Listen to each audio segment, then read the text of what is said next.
Hello everyone, my name is Lucia, and in this video I will be teaching you how to create a Google Doc.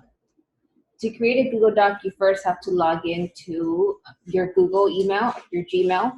The very first thing I'm going to do, even before I sign into my Gmail, is go to Google Chrome, which is a web browser. If you don't use Google Chrome, you probably use Safari. There's also Internet Explorer, but for this purpose, I'm going to be using Google Chrome. To sign into your Gmail, you have to click in this blue button that says sign in. So I'm going to go ahead and click sign in. And I will be using the cocosapscholar@gmail.com. If your email does not appear in one of these, then just simply go ahead and you can input your email. Once you have input your email, you can go ahead and press the next button right over here, the blue next button. And now it's going to ask you to insert your password. So go ahead and enter your password. If it's already saved, like mine, right over here, then you don't have to insert and you just have to press next. So make sure you type in your password and then you can press next, the blue button. Okay. Okay, and I'm taken back again to the regular Google homepage. What I have to do is to create a Google Doc. So what is a Google Doc? Before we even start, I want to explain what a Google Doc. Google Docs is a word processor. What does that mean? A lot of you might be familiar with Microsoft Word. Back in the days or a couple of years ago, we would be able to have this program inside our computer that would allow us to type a letter or an essay. With Microsoft Word, you do not need to have access to the internet. With Google Docs, it's the same thing. It's a word processor, but it's an online word processor. What does that mean? That you need to be online, so you need to have access to the internet to create these documents. So why would you want to create a document online? Well, let me tell you.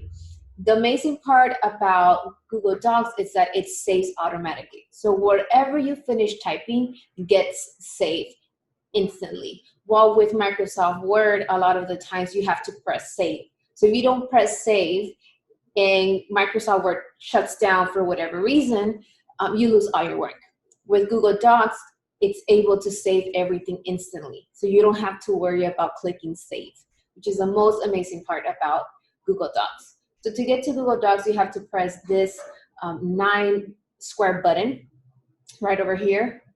And that square button opens all the Google apps. So all the apps that Google has.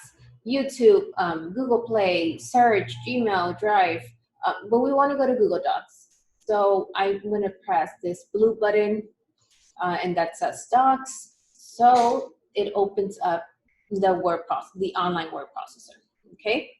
So now you're here in the homepage of Google Docs, and there are already some templates for you. Right here, you get to see all your previous documents.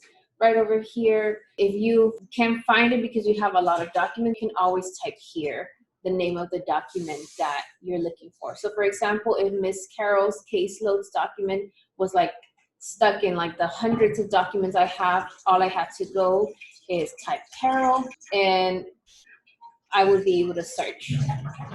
So now there are a lot of templates. There's like the resume, there's the letter. For the most part, scholars don't use templates unless they are creating a particular project. Example, if they are introducing their favorite food, so they probably will use this one. It makes scholars' life easier because things are already formatted for them. They don't have to go ahead and create that particular document. When scholars are typing an essay, their project requires them to do, they usually start with the blank page. So right over here, you press this cross, and it takes you to the new document. Scholars are able to type right over here, whatever they need to type. And right here is the title of the document. So as long as the scholar does not press here, that document's going to be untitled. So if they click there, by default, the document gets named like the very first thing that the scholar types. So I typed all this gibberish, so the document gets named this gibberish. So I don't want that, so I'm going to go ahead and type my first name and my last name. And if I click, it won't change anymore. So I would have to double click and then be like essay number 1. And then I'm able to type. Okay, that's pretty much it on how to create a Google Doc. There's so many different things that scholars can do.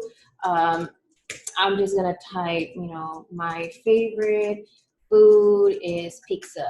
And if a scholar wants to change the font of their essay, they're able to. So right now, by default, it's always Arial, but sometimes teachers would want their scholars to change it to Times New Roman, so they can go ahead and change it.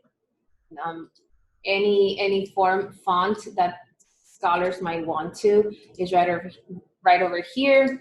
By default, like I said, Arial or Times New Roman is like the one that teachers ask for. Also, you highlight everything. Right over here, you can change the font size. So if you want the font size to be 36, they can change it if they want it smaller, or just by default, teachers ask for 12. They can do that too. Scholars can also bold. So that's usually for like a title. They can bold to make the words pop a little bit more. They can also press this I, which it italicizes the words. So it looks like this. They can do bold and italicize, which would look like this, or just italicize. They can also do the underline and all 3, or just 2, or just underline. They can also change the text color through here. So if they want red or they want pink, that's one option that they have. I'm just gonna change everything to black. If they're reading, or if the teacher gives them like a document that they have to read through, they can also highlight by pressing this highlight button, and then they're able to highlight whatever they want. The really cool thing, like I said about Google Docs, is that it saves everything automatically. So whatever I type right now to the last second, it's going to be saved, even if my computer shuts down or I lose access to the internet. However, that's a downside. So once you create a Google Doc, the document's always going to be private. You can only see it, but you do have access to share this document with anyone.